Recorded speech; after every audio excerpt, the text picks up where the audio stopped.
आपने press conference आज रखी है, इसका मेन मोटिव क्या है, क्या आज वर्ल्ड किडनी डे है। हर साल सेकेंड थर्सडे ऑफ मार्च को वर्ल्ड किडनी डे मनाया जाता है। जो इस बार एक वर्ल्ड किडनी डे का थीम है वो है केयरिंग फॉर पीपल। आपको सबको पता होगा कि जो किडनी पेशेंट है जो कि डायलिसिस के ऊपर है, तो हम उनको मैसेज देना चाहते हैं कि this is not the end of the life, उससे आगे भी होप है।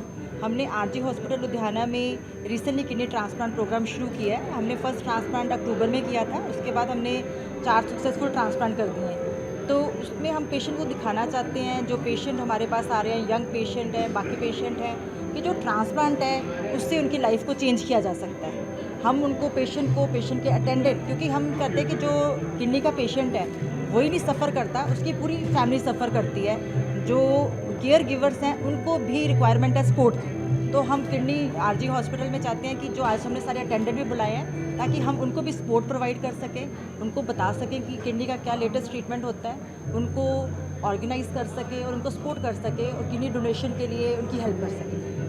मैडम सिम्पटम की है ਜਿਹੜੇ ਮਤਲਬ ਜਿਹੜਾ ਕਿੱਦਾਂ ਪਤਾ ਲਗਾਇਆ ਜਾ ਸਕਦਾ ਰੋਗ ਕਿੰਨੀ ਦੇਰ 'ਚ ਪਤਾ ਲਗਾਇਆ ਜਾ ਸਕਦਾ? पूरे वर्ल्ड में जो किडनी डिजीज़ है उसका नंबर 1 कॉज है डायबिटीज़, नंबर 2 कॉज हाइपरटेंशन है। लेकिन लास्ट 5 ईयर्स में हमने देखा है कि जो ट्रेंड है वो चेंज हो गया है। आजकल हमारी ओपीडी में मैक्सिमम पेशेंट यंग पेशेंट आ रहे हैं, रीज़न बिंग हाइपरटेंशन, क्योंकि हमारा बहुत ज़्यादा लाइफस्टाइल चेंज हो गया है due to availability of junk food है, कह लो हमारा जो सिडेंट्री लाइफस्टाइल है उसके कारण। जो फर्स्ट साइन एंड सिम्टम है लोगों में, कुछ में जैसे आ जाता है वीकनेस आ जानी, खून कम हो जाना, पैरों में सूजन आ जानी, और सूजन जो हो जाती है उसके कारण कई बार पेशेंट को सांस चढ़ जाता है। और जो मेन पेशेंट है, कई बार कंप्लेन करते हैं कि यूरिन में झाग आ जानी, ब्लड आ जाना, ये सारे किडनी डिजीज़ के सिम्टम हैं। मैडम ये जो किडनी का आपने किया है, इसमें आप क्या किस तरह का प्रिकॉशन, मतलब किस तरह की गाइडलाइन आप देना चाहते हैं? सबसे पहले आप ये होना चाहिए कि जो प्रिवेंशन होती है वो हमेशा बेटर होती है क्योर से। अगर हम आज अपनी यंग जनरेशन को काउंसिल करें कि किस तरह अपना बीपी और शुगर के लिए स्क्रीनिंग करनी है, अपने लाइफस्टाइल की मॉडिफिकेशन करनी है, अपनी लाइफ में एक तो जंक फूड को अवॉइड करना, यंग जनरेशन को ड्रग्स को, स्मोकिंग, अल्कोहल को अवॉइड करना बहुत ज़रूरी है।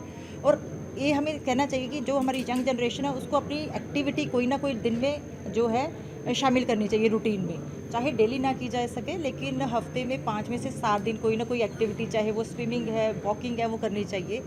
लाइफस्टाइल में जो मॉडिफिकेशन है वो बहुत इंपॉर्टेंट है किडनी डिजीज़ की प्रिवेंशन के लिए। कौन सा ऐसा टेस्ट है जिससे मतलब पता लगाया जा सकता है एक ही टेस्ट में? जो सबसे इम्पॉर्टेंट, अगर आपकी फैमिली में किडनी डिजीज़ की हिस्ट्री है, अगर आपकी पेशेंट आपके मदर फादर को डायबिटीज़ है, हाइपरटेंशन है, चाहे आपके पास स्टोन की हिस्ट्री है, तो इसमें एक तो रीनल फंक्शन टेस्ट है जो एक नंबर 1 टेस्ट है, जिससे हम यूरिया क्रेटिनिन की वैल्यू देख सकते हैं। और सबसे इम्पॉर्टेंट है यूरिन रूटीन, जिसमें हम देख सकते हैं कि अगर प्रोटीन आ रही है, ब्लड आ रहा है, तो सिंपल एक यूरिन के टेस्ट से भी हम बहुत सारी किडनी डिजीज़ को डिटेक्ट कर सकते हैं। मैडम ये किडनी का जो ट्रीटमेंट है कितना तो कॉस्टली है, क्या आम लोगों के लिए कहाँ तक ये? किडनी का जो अर्ली स्टेज में अगर हमारे पास आ जाते हैं, फिर तो ओपीडी में देख के हम आपकी डिजीज़ के लिए ड्रग्स दे देते हैं, जो कि बहुत ज़्यादा कॉस्टली नहीं है। बहुत सारी ड्रग्स तो आजकल फ्री भी अवेलेबल है, इंश्योरेंस में कवर है।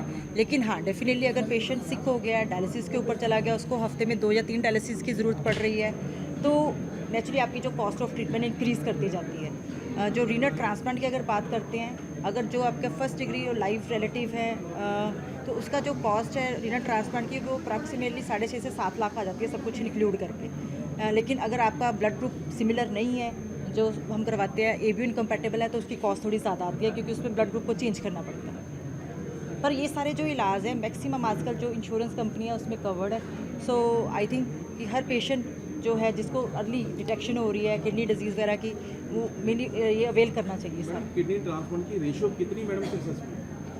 किडनी ट्रांसप्लांट आजकल अगर आप देखा जाए तो 93 to 95% सक्सेस है, क्योंकि आजकल जो ड्रग्स आ गई हैं, शुरू में हम देते हैं जैसे थाइमोग्लोबिन देते हैं, इंडक्शन थेरेपी देते हैं, जो कि पेशेंट की इम्यूनिटी वाले सेल है उसको लो करती हैं।